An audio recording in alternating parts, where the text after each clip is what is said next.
Oui, bonjour, chers tous. Bonjour à vous. En tout cas, merci beaucoup pour l'opportunité. Je sais que vous serez très nombreux à nous suivre. Nous allons tenter de faire une analyse par rapport à la situation actuelle et surtout en rapport avec le fameux processus électoral. Parce que nous nous rendons compte que plus le temps passe, plus M. Félix Tshisekedi et sa bande commencent à donner l'impression comme si les choses ont été bien faites. Alors que nous savons tous que notre pays qui aspire à de bonnes élections n'a pas connu un bon processus en 2023. Aujourd'hui, les gens se préparent à l'investiture de M. Félix Tshisekedi. Et la grande question reste celle de savoir, y a-t-il eu processus électoral, y a-t-il eu suffrage de la population? Est-ce que la population a réellement voté? Est-ce que les résultats tels que publiés sont vrais? Devons-nous croire en la sincérité de la CNI? Est-ce que la Cour constitutionnelle était-elle suffisamment indépendante pour que nous arrivions effectivement à croire à sa sincérité? Ce sont là des questions que nous allons tenter d'apporter certains éléments de réponse. Pour des raisons historiques, nous voulons rappeler les circonstances dans lesquelles nous nous sommes retrouvés avant d'avoir la Constitution de 2006, telle qu'est révisée à ce jour. Déjà, vers les années 60, nous avons connu un coup d'État. La majorité parlementaire qui était tenue par le président, qui était à l'époque premier ministre, le président du MNC, Patrice Emery Lumumba, qui avait effectivement, comme je l'ai dit, la majorité, dans le cadre des arrangements politiques, a opté d'être Premier ministre.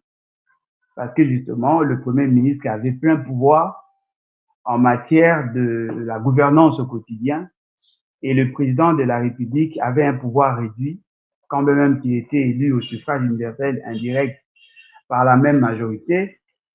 Eh bien, la cohabitation n'a pas été facile avec la stratégie ou les stratégies mises sur pied par les services de renseignement américains, le belge et les autres. Nous nous sommes rendus compte qu'il y avait effectivement des crises politiques.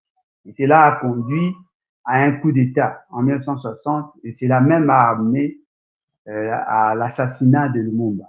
Nous n'allons pas rappeler les circonstances de sa mort parce que ce n'est pas notre sujet de ce jour, mais nous avons justement rappelé ces faits-là politiques pour vous démontrer que la crise des légitimités a commencé déjà vers les années 60-61. Alors, après le premier coup d'État, il y a eu effectivement des tractations politiques. Certains d'entre les dirigeants ou sinon la classe politique ont tenté de réfléchir sur comment résoudre le problème. Et à chaque réflexion, il n'y avait qu'une seule solution qui revenait, le processus électoral. C'est-à-dire qu'il fallait mettre le pays dans un cadre démocratique avec des institutions dont la légitimité des animateurs ne devait plus être contestée et contestable. Ils ont tenté, mais fort malheureusement, ça n'a pas tenu. Nous avons eu la constitution de Douabou de 1964, et cela n'a pas permis à ce qu'il y ait une bonne cohabitation, parce qu'à chaque fois, il y avait toujours des tireurs de ficelles. En 1965, nous avons connu le deuxième coup d'État. Avec le même révolutionnaire de 1960, ils sont revenus parce que ce sont eux qui géraient pratiquement l'armée. Et parmi ces révolutionnaires, il y avait la jeunesse de partis politiques. Nous citons ici Mukamba, il y avait Tshisekedi, il y avait Liaou et ainsi de suite. Ils se sont décidés d'imposer une nouvelle discipline de gouvernance avec la révolution de 1965. Cette révolution, déjà au départ, présageait donner à la République une bonne constitution et le remettre sous le rail d'un processus électoral afin d'apaiser les esprits, de calmer les ardeurs, parce qu'il y avait une forte tension au niveau politique. Et fort malheureusement, nous nous sommes rendus compte avec les temps, ils ont pris beaucoup d'énergie, beaucoup de temps à chercher plutôt à consolider leur pouvoir, et cela nous a conduit à des crises récurrentes. Pendant la conférence nationale souveraine vers les années 90, la classe politique s'est réunie et a levé les mêmes options. Mettre le pays sur l'orbite du développement en passant par des élections apaisées, démocratiques, transparentes, pour justement mettre fin à la crise de légitimité telle que nous l'avons vécue pendant plusieurs décennies. Et fort malheureusement, avec les créations politiques, la classe politique a lamentablement échoué. Et cela a amené cela a réactualisé, a réchauffé l'esprit sécessionniste et même le rébellion. Nous avons connu plusieurs cas de rébellion, en commençant par l'AFDEL, 1966 et 1996. L'AFDEL a commencé à déranger la fonctionnalité de l'État. Ils sont arrivés même à Kinshasa et à renverser le pouvoir 6 mois après. Laurent Désiré Kabila est arrivé, il a suspendu les activités politiques. Il s'est décidé de ne plus donner la parole aux Congolais politiciens justement parce qu'il considérait qu'il était un pouvoir révolutionnaire. Il devait prendre le temps pendant 3 ans de s'organiser pour donner à la République des élections. Or, malheureusement, il n'a pas eu le temps et ni la volonté d'organiser les élections. Il a été assassiné. Là, il y avait, pendant qu'il était en fonction, il y avait des groupes armés, des rébellions qui sévissaient pratiquement dans la grande partie du pays, et cela a fait que nous avions le RCD, le RCD KML, le RCDN, le MLC, le Maï et tant d'autres groupes armés. La communauté internationale s'est impliquée pour que nous ayons un cadre d'analyse, de réflexion et d'harmonisation de points de vue. On a commencé avec le Lusaka, Addis Abeba. Bref, les gens ont pris le temps de discuter sur des enjeux politiques et la nécessité de trouver un consensus par rapport à la fonctionnalité de l'État, mais surtout par rapport à la gestion des ambitions individuelles. C'est comme ça que nous sommes allés à Sun City pour avoir cette fois-là l'accord global inclusif. Cet accord a énoncé les grands principes, le mode de l'évolution du pouvoir, la décentralisation et ainsi de suite. C'est comme ça que, sur pied des dispositions de l'accord, il y a eu la constitution de la transition. Cette constitution de la transition devait partir de 2003 à 2006. Et à la fin de la transition, il était prévu d'organiser un référendum pour faire accepter une nouvelle constitution, ce qu'on appelle la constitution de 2006. En 2005, il y a eu effectivement ce référendum et en 2006, on a eu à promulguer la nouvelle constitution qui instituait les élections comme seul mode d'évolution du pouvoir.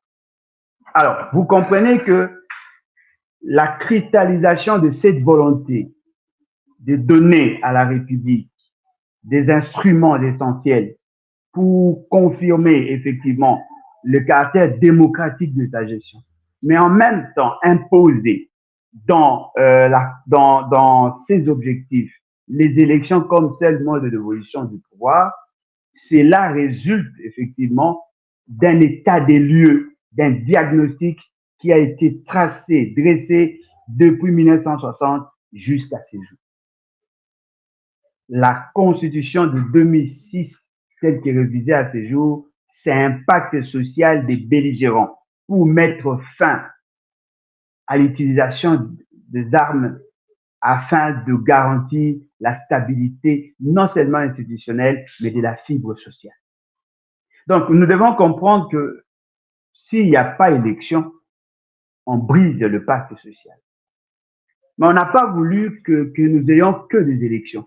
On a voulu avoir des élections apaisées, des élections transparentes, des élections démocratiques. C'est-à-dire que celui qui ne veut pas organiser de bonnes élections veut justement briser le pacte social qui nous lie. Et la sensibilité qu'il y a dans ces élections, c'est justement parce que le Congo est une sorte de mosaïque. C'est une forme de puzzle. C'est-à-dire que la pièce maîtresse de l'État congolais, ce sont les tribus. Et nous en avons 450. Si on n'a pas garanti le mode d'évolution du pouvoir, si on ne garantit pas la transparence, la crédibilité du processus électoral, eh bien, tout le monde va revenir sur les instincts que nous avons tenté d'étouffer pendant tous ces temps, c'est-à-dire le tribalisme, le régionalisme. Ce sont des choses que nous tous, en réalité, nous devons combattre. Et fort malheureusement, les gens ne comprenant pas la sensibilité du processus électoral, eh bien, ils pensent qu'il suffit seulement de faire semblant d'organiser des mauvaises élections pour avoir des animateurs des institutions. Et pourtant, en réalité, nous devons aller au-delà de ces réalités. Nous devons intégrer la dimension sociologique. Nous devons intégrer la dimension anthropologique. Parce que si nous n'arrivons pas à donner à la République de bonnes élections, eh bien, on met le pays dans une situation d'instabilité et c'est cette situation d'instabilité qui peut être systématisée, risque d'amener le pays à l'implosion. Voilà pourquoi vous trouvez, nous autres Congolais, nous considérons que les bonnes élections garantissent la stabilité institutionnelle, garantissent la paix. Mais s'il n'y a pas de bonnes élections, eh ben, on risque d'avoir plus de tensions parce que ce sont généralement les candidats qui représentent l'opinion au niveau institutionnel. Ce qui est grave, M. Félix Tshisekedi a eu à mettre reprise, à garantir à la population congolaise de lui donner de bonnes élections. Les bonnes élections sous-entendent que vous avez un processus qui respecte, qui tient compte des exigences de la loi. Les bonnes élections ne sont pas à confondre avec des élections parfaites.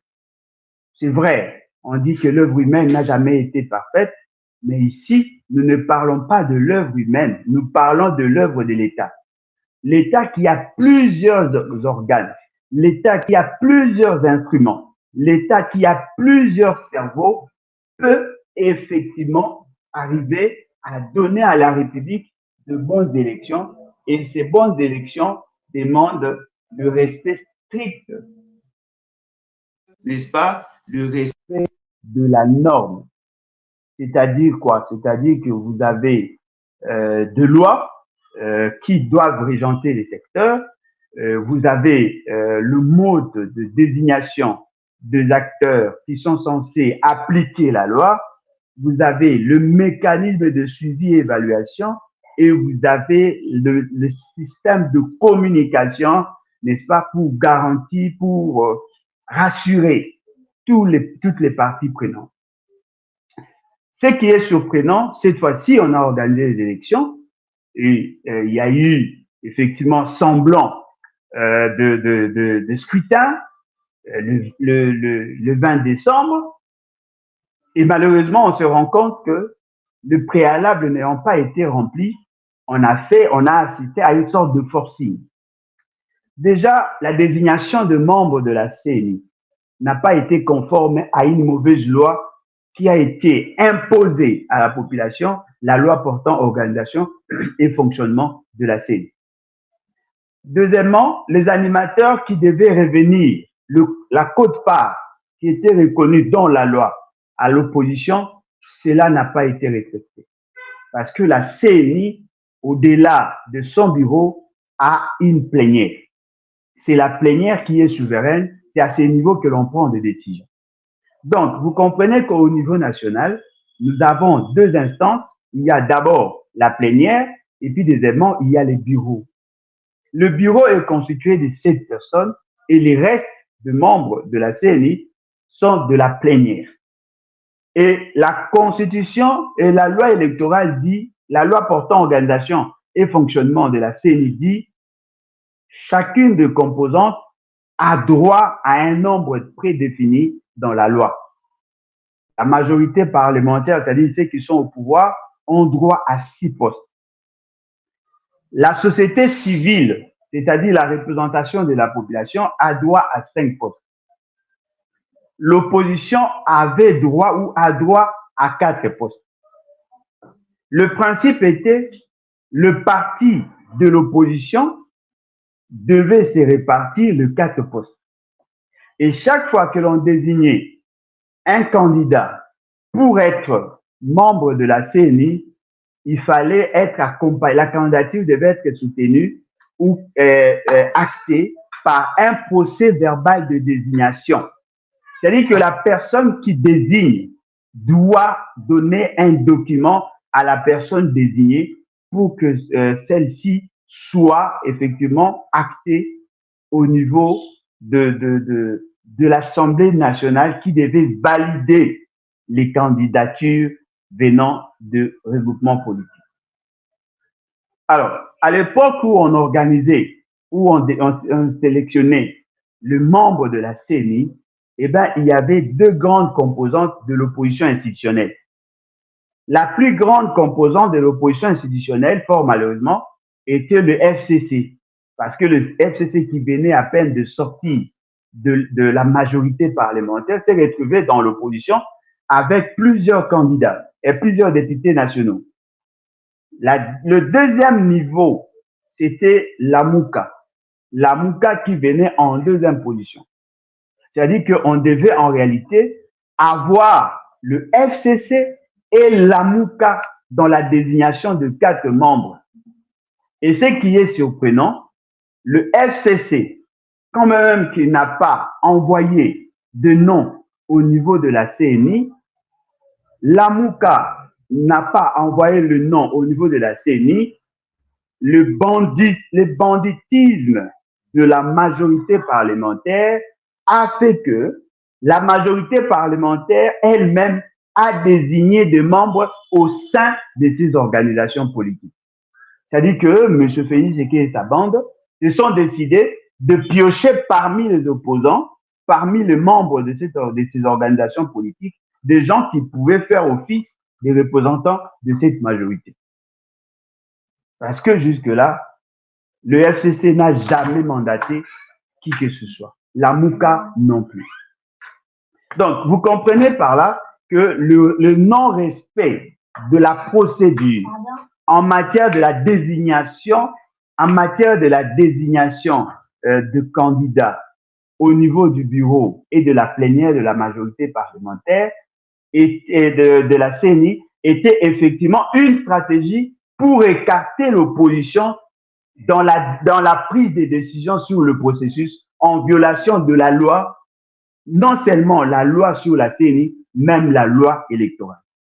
Parce qu'en réalité, le bureau n'avait rien d'autre à faire en dehors de respecter la procédure et les décisions prises par la plénière.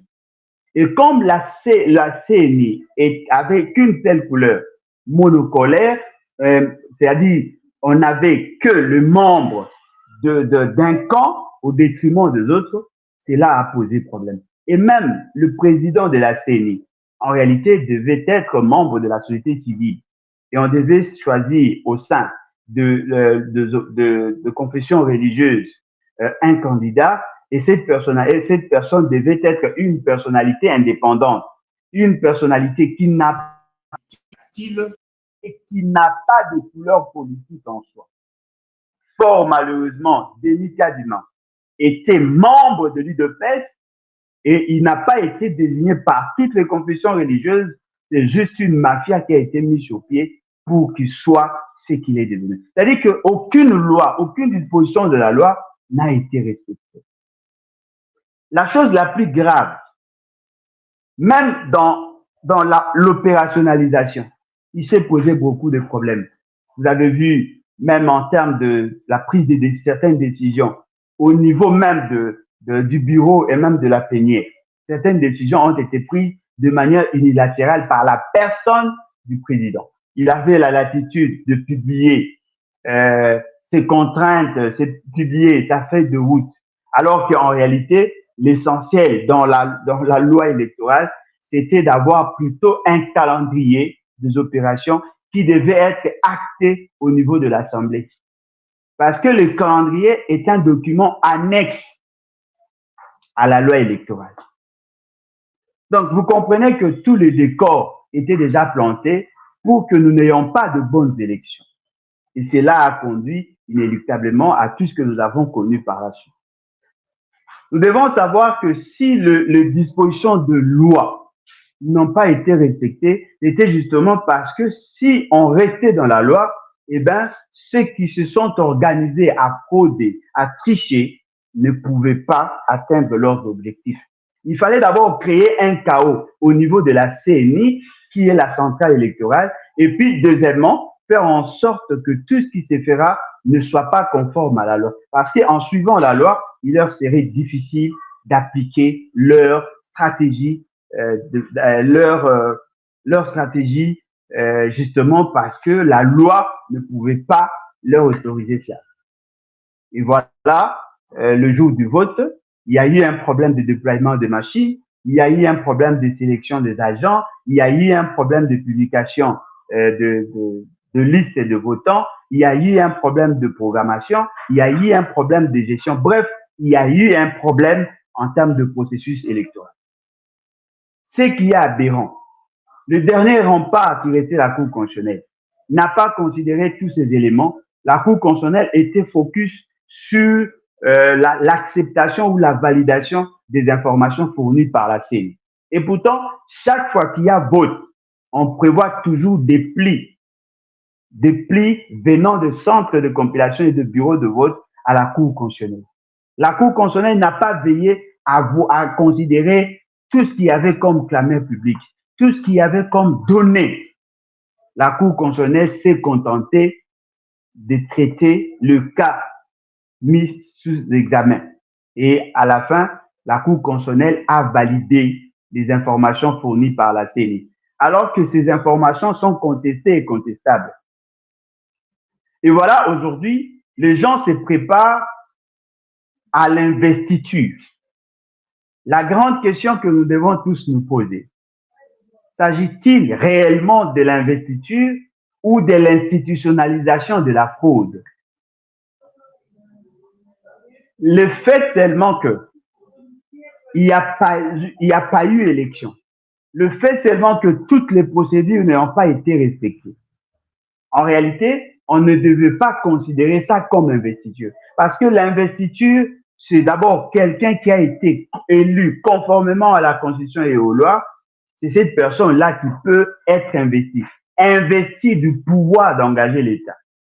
Et cette investiture doit être conforme à la loi. C'est-à-dire qu'on doit veiller sur la qualité morale, la qualité, en termes d'éthique et tout ça. On doit veiller sur la qualité de la personne. Est-ce que cette personne qui est investie a-t-elle été désignée conformément à la Constitution et aux lois de la République? Et fort malheureusement, M. Félix Séké, n'ayant pas été élu, n'ayant pas été choisi par la population, sera revêtu du pouvoir de régenter la population en violation de la volonté de cette population. Naturellement, nous sortons du cadre démocratique, on arrive là à une sorte de tyrannie. Et cette forme de gouvernance conduit toujours à la déstabilisation de l'institution. Parce que personne ne reconnaît en vous le pouvoir de les régenter. Donc, vous comprenez que 64 ans après, nous ne sommes même pas arrivés à résoudre la première question qui a déstabilisé les institutions. Aujourd'hui, nous sommes en train de revivre la même réalité. Je pense que l'institutionnalisation de la fraude sera d'actualité cette année. C'est-à-dire que la Cour constitutionnelle va instituer la fraude. Ce n'est pas l'investiture en soi. On va institutionnaliser la fraude électorale. Or, si on institutionnalise la fraude électorale, il y aura effectivement des effets sur les restes du processus. C'est-à-dire que le gouverneur ne seront pas désignés tel qu'il le faut, les députés qui seront publiés ne vont pas l'être par rapport à la loi, et au finish, nous risquons d'avoir des institutions dirigées par des immoraux, des gens qui ne vont pas respecter la loi. Parce que si déjà le mode d'évolution du pouvoir n'est pas respecté, eh bien, nous pouvons déduire que les animateurs des institutions ne vont pas respecter la loi. Celui qui accède à une fonction en violation de la Constitution ne peut pas respecter la Constitution parce que le nom et sa vie en dépend. Si on respecte la Constitution, eh bien, tous les délinquants, tous les fraudeurs, tous les tricheurs seront amenés devant la justice. Et pour se protéger, ils doivent continuer à pérenniser la violation systématique de la loi. Ce sont là des réalités que nous vivons dans ces pays. Alors, on nous dit, non, voilà, le fameux tricheur en chef est accepté par la communauté internationale. Voilà, la Belgique, la France, les États-Unis ne cessent de le féliciter par rapport à ce qu'ils ont reçu comme information. Nous savons que tous ces États ont des ambassadeurs chez nous. Nous savons que tous ces États ont la vraie information sur le processus électoral. Et fort malheureusement, tous ces États ne voient que leurs intérêts. En réalité, la question électorale devait être une question de souveraineté. C'est le peuple qui transfère son pouvoir d'agir à la personne de son choix. Il ne suffit pas seulement d'accepter la validation ou sinon les félicitations de certains pays pour considérer que le pouvoir est légitime. La légitimité est d'abord sociologique. La légitimité est légale. Il ne suffit pas seulement de voir un président de la République être proclamé élu pour s'en féliciter. Nous avons besoin d'avoir un président qui est revêtu de la légitimité rationnelle. Nous n'avons pas besoin d'avoir un président qui est accepté. Et d'ailleurs, on ne peut pas servir 2 maîtres à la fois. Si vous êtes accepté par l'Occident, vous serez au service de l'Occident au détriment des intérêts de la population. C'est la population qui doit transférer le pouvoir d'agir en la personne de son choix. M. Félix Tshisekedi n'étant pas le choix de la population, tous les États qui le soutiennent sont des ennemis de la République. Ils veulent le pays dans une situation de stabilité, justement parce qu'eux arrivent à tirer les dividendes de leur côté. Félix Tshisekedi est le candidat de l'étranger. Il s'accommode, il accepte d'être reconnu par l'Occident, alors qu'aujourd'hui, au niveau interne, ce monsieur n'est pas soutenu par le peuple. Il a déployé les militaires, le policier, le service de renseignement. Il a utilisé la presse acquise à sa cause, justement, pour régenter la population, pour dominer la population, pour oblitérer la vraie volonté de la population. Et voilà, au niveau de l'opinion internationale, on ne cesse de l'applaudir. Mais voyez, au niveau national, il n'y a pas de liesse, il n'y a pas de manifestation de joie, parce que la population ne se reconnaît pas en lui. Et donc, vous comprenez que nous sommes en train de revivre le même fait. Et je pense qu'on aura le même effet, parce que personne ne va accepter d'être régenté par un tricheur. Notre pays mérite mieux. Nous avons besoin des hommes de valeur. Si aujourd'hui vous voyez le vent qui souffle en Afrique, tous les Africains veulent se débarrasser de crapuleux, de tricheurs, de voleurs, de menteurs, de détourneurs, avec une nouvelle vision qui s'impose au niveau africain. Et donc nous pensons que M. Félix Tshisekedi doit appartenir au passé. Nous pensons effectivement que ces messieurs ne méritent pas être à la tête du pays. Voilà pourquoi nous invitons toute la population congolaise, d'ici et d'ailleurs, tous les amis des Africains, à se mobiliser pour faire échec à cette mafia que M. Félix Tshisekedi veut nous imposer. Voulez-vous entrer en contact avec nous? C'est facile. Alain Bolodjoa Ibola 77@gmail.com. Directoire Lebat en un mot @gmail.com. Lebat, Lebat, directoire lesbat en un mot @gmail.com. Vous voulez nous appeler plus 243 81 250 28 51. 81 250 28 51. Appelez-nous. On doit créer une nouvelle dynamique justement pour mettre fin à cette folie. Notre pays méritait mieux. Et d'ailleurs, le développement de l'Afrique passera aussi par le développement du Congo, parce que nous sommes justement au cœur de cette Afrique et nous devons être plus sérieux et chercher à tout prix à consolider davantage la souveraineté nationale, la souveraineté du peuple, sans laquelle on ne pourra nullement avoir la stabilité institutionnelle.